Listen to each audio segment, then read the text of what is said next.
नमस्कार दोस्तों, आज हम जानेंगे श्री कृष्ण के उन अद्भुत कारनामों के बारे में जहां उन्होंने बचपन से लेकर युवावस्था तक एक एक करके असुरों और आतताइयों का संहार किया और धर्म की रक्षा की। पहला, राक्षसी पूतना वध। सबसे पहले आई राक्षसी पूतना, जो मां का रूप धरकर बालकृष्ण को विषपान कराने आई थी, परंतु नन्हे कान्हा ने उसके दुग्ध में विष नहीं बल्कि उसकी प्राण शक्ति ही पी ली। पूतना वहीं धराशायी हो गई और वृंदावन वासियों को पहली बार कृष्ण के दिव्य रूप का आभास हुआ। दूसरा, शकटासुर वध। इसके बाद शकटासुर ने बैलगाड़ी का रूप धरकर नन्हे कृष्ण को कुचलना चाहा, परंतु शिशु कृष्ण के पैरों की एक ही ठोकर से वह गाड़ी टूटकर बिखर गई और असुर का अंत हो गया। तीसरा, तृणावर्त वध। फिर आया तृणावर्त, तूफान का रूप लेकर कृष्ण को आकाश में ले गया, लेकिन कृष्ण का भार इतना बढ़ गया कि वह असुर नीचे आ गिरा और प्राण त्याग दिए। चौथा, वत्सासुर वध। गोप बालकों के बीच छिपकर वत्सासुर ने बछड़े का रूप लिया, परंतु कृष्ण ने तुरंत पहचान लिया और उसकी टांग पकड़कर घुमाते हुए पेड़ पर दे मारा। पांचवा, बकासुर वध। कौए जैसे रूप वाला बकासुर अपनी चोंच में कृष्ण को निगलना चाहता था, परंतु नन्हे श्याम ने उसके जबड़े फाड़ दिए और असुर का अंत हुआ। छठवां, अघासुर वध। फिर आया अघासुर, विशाल अजगर के रूप में। उसने पूरा मुंह खोलकर ग्वाल बालों को निगलना चाहा, लेकिन कृष्ण ने भीतर प्रवेश कर उसका कंठ फाड़ दिया और सबको सुरक्षित बाहर निकाल लिया।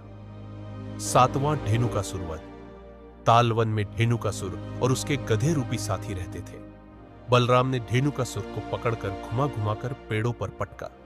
उसके बाद तालवन में कोई भय नहीं रहा। आठवां, प्रलंबासुर वध। प्रलंबासुर ने ग्वालाबाल का रूप धरा और खेल में घुल मिल गया, लेकिन जैसे ही वह बलराम को लेकर भागा, बलराम ने उसे अपने घुसे से ऐसा मारा कि प्रलंबासुर का अंत हो गया। नौवां, केशी वध। वृंदावन की धरती पर तूफान छा गया। भयंकर घोड़ा रूपी असुर केशी मैदान में आया। उसकी गर्जना से गांववासी भयभीत हो उठे, परंतु कृष्ण शांत और निर्भय खड़े रहे। क्रोधित केशी जब खुले मुंह से दौड़ा, कृष्ण ने अपना हाथ उसके मुख में डाल दिया। दिव्य बल से केशी तड़पने लगा। उसकी आंखें बाहर निकल आई और अंततः धरती पर गिरकर प्राण त्याग दिए 10वां कालिया नाग, मर्दन यमुना में विष फैलाने वाला कालिया नाग, कृष्ण के चरणों में आ गया जब श्याम सुंदर ने उसके फनों पर नृत्य किया। कालिया ने शरण मांगी और यमुना पुनः पवित्र हो गई। 11वां, चाणूर और मुष्टिक वध। मथुरा में कंस ने अपने पहलवान चाणूर और मुष्टिक को कृष्ण बलराम के सामने खड़ा किया। युद्ध भूमि में कृष्ण ने चाणूर को पटक कर मार डाला और बलराम ने मुष्टिक का संहार कर दिया। और आखिर कंस वध आखिरकार आया वह पल जब स्वयं कंस ने कृष्ण को अखाड़े में ललकारा।